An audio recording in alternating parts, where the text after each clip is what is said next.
Nós estamos acompanhando, né, esses desdobramentos dos casos da falta de medicamentos em hospitais públicos do município, e a Câmara de Vereadores de Teresina também está debatendo o fato, está falando a respeito do assunto. Hoje houve uma convocação do presidente da Fundação Municipal de Saúde, na verdade ele compareceu, né, à Câmara de Vereadores de Teresina, o presidente Gilberto Albuquerque, presidente da Fundação. E a Lídia Brito acompanhou esse encontro. Aliás, a gente vem trazendo, né, Lídia, você vem trazendo a repercussão disso na Câmara, com os vereadores já há algum tempo. Inclusive essa questão, vai ser convocado, vai ser convidado? Vai gentilmente ou vai ser chamado, né? Bom, como é que foi esse momento, esse encontro? Como é que foi essa presença do presidente e a forma como foi recebido na Câmara? O Joelson, não foi uma convocação oficial, né? A gente tem as imagens aí da reunião que aconteceu na Comissão de Saúde da Casa. A presidente da comissão é a vereadora Poliana Rocha e a gente vê a presença do líder Antônio José Lira e Gilberto Albuquerque. Ele foi convidado pelo líder, né, evitando aí uma convocação formal da Câmara, e nós ouvimos Gilberto Albuquerque, porque hoje o principal questionamento, além da ausência de medicamentos essenciais nos hospitais públicos de Teresina, foi também uma denúncia sobre a possibilidade de dificuldades orçamentárias da Secretaria. Vamos acompanhar. Nós temos aí uma lista que a Vigilância Nacional em Saúde emitiu, em que nós temos 20 medicamentos principais em falta de matéria-prima no mercado. O que nós temos feito? Nós temos substituído esses medicamentos, nós temos juntado os medicamentos que tenham efeitos semelhantes, suficientes para atender a população.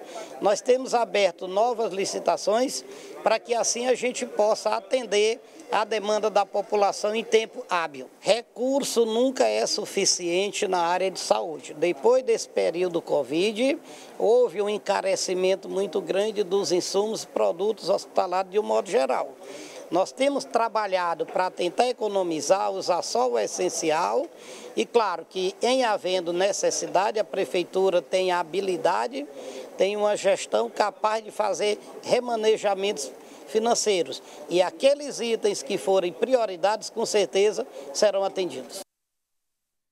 Lídia, podemos dizer que o presidente Gilberto Albuquerque não encontrou um ambiente 100% hostil na Câmara de Vereadores, né? Porque todo o trabalho, né, os bombeiros entraram ali em ação, Joelson, tentando acalmar os ânimos e acalmar aquela situação sobre a possibilidade de uma comissão parlamentar de inquérito, né?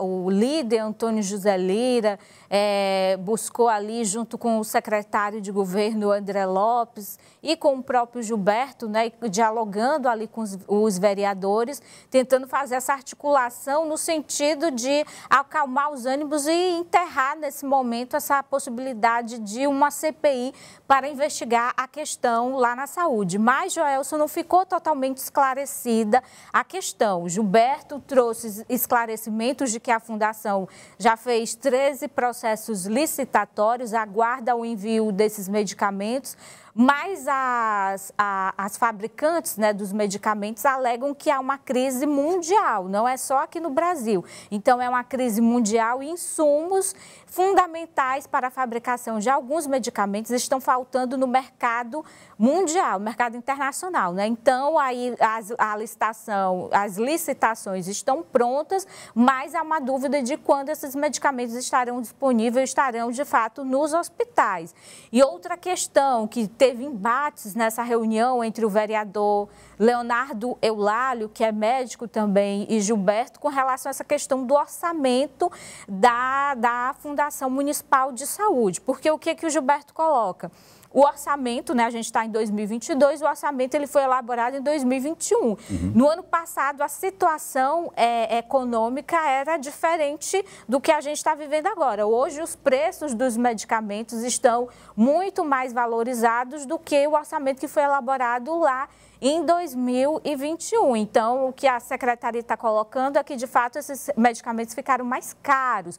E aí a Prefeitura pode estudar a possibilidade de um remanejamento de recursos, né, de áreas que são consideradas que não são tão essenciais como a saúde, pode alocar esses recursos para a saúde como forma, né, de evitar aí um caos maior, né, com, de fato, falta de recursos para a compra desses medicamentos. Então, a Secretaria tem um prazo para enviar para a Câmara documentos esclarecendo, de fato, qual é a situação orçamentária. Caso esses documentos não atendam às necessidades, os questionamentos dos vereadores, a Câmara vai realizar uma audiência pública, porque hoje foi só uma reunião, mas os vereadores não descartam a possibilidade da audiência pública. E como a oposição está se portando diante disso, Lídia? A gente conversou com o vereador Paulo Lopes, que é da oposição, e ele faz aí críticas à atual gestão da Fundação de Saúde. Vamos acompanhar. Ele fez alguns esclarecimentos, mas nós pedimos por escrito. E a gente aguarda que isso seja apresentado para a gente e que, se for o caso de não ter essas respostas concretas, acredito que haverá uma audiência pública, e isso convidando depois todos os, inclusive órgãos de controles, também os conselhos de saúde e também os representantes das comunidades, para que a gente possa dar uma resposta efetiva para a população, que é quem está sofrendo e sendo prejudicada nesse momento aqui na nossa cidade. Bom, se fosse criar uma escala, Lídia, seria reunião de comissão, como aconteceu hoje, que é uma coisa mais tranquila, mais conduzida com controle, uma audiência pública, num segundo lugar, e o topo da pressão seria uma CPI. Considerando essa escala, qual é a chance disso ficar só na reunião ou, no máximo, na audiência pública, Lídia? Olha, eu acredito, Gelson, que a audiência pública ela pode acontecer, de fato, até porque a audiência pública envolve outras instituições, entre aí Ministério Público, e os vereadores fazem, de fato, essa pressão para que a audiência pública ocorra. Pelo clima que eu senti hoje, conversando ali nos bastidores com os vereadores, a CPI é algo que hoje é uma possibilidade muito mais remota, né? A CPI seria algo bastante ruim para o município, né? Então, essa CPI precisaria de apoio de vereadores da base aliada, né? Então, a gente sabe que nos bastidores conversas já foram realizadas com o líder Antônio José Lira, com o prefeito Dr. Pessoa, o secretário de governo, na tentativa de evitar que esse desgaste entre a Câmara e Gilberto Albuquerque aumentasse ainda mais e chegasse ao ponto de se ter que abrir uma CPI. Isso seria muito prejudicial, não só para Gilberto, mas para a gestão do prefeito Dr. Pessoa, que recentemente já enfrentou uma CPI, que foi a CPI do transporte público, né? Então, nesse momento, o que eles estão colocando é preciso resolver essa questão emergencial, garantir que os medicamentos não vão mais faltar e que nenhuma cirurgia vai ser interrompida por isso, né? Mas a audiência pública ela tem sim chances de ocorrer. Bom, Livaldo, chamem os bombeiros, já estão em campo, né, pelo que a gente viu na reportagem da Lídia Brito. E o prefeito tem maioria absoluta, uma CPI seria muito difícil. A CPI já entra um componente político em cena, não é? Aí seria o descontrole da base aliada ao Palácio de Karnak. E aí duas bancadas são importantes, a fiel ao prefeito, doutor Pessoa, e a bancada aliada ao presidente da Câmara, o vereador Jeová Alencar. Alinhado às duas, eu acho que pode-se encontrar um meio termo, como uma audiência pública com representantes da sociedade civil para discutir esse tema que é de muita relevância para a saúde no município, já que envolve mais de 70 unidades básicas de saúde, os hospitais intermediários, os hospitais de bairro, enfim, é um problema que atinge diretamente, um serviço que atinge diretamente a população. Agora, entrando nessa área da CPI, não.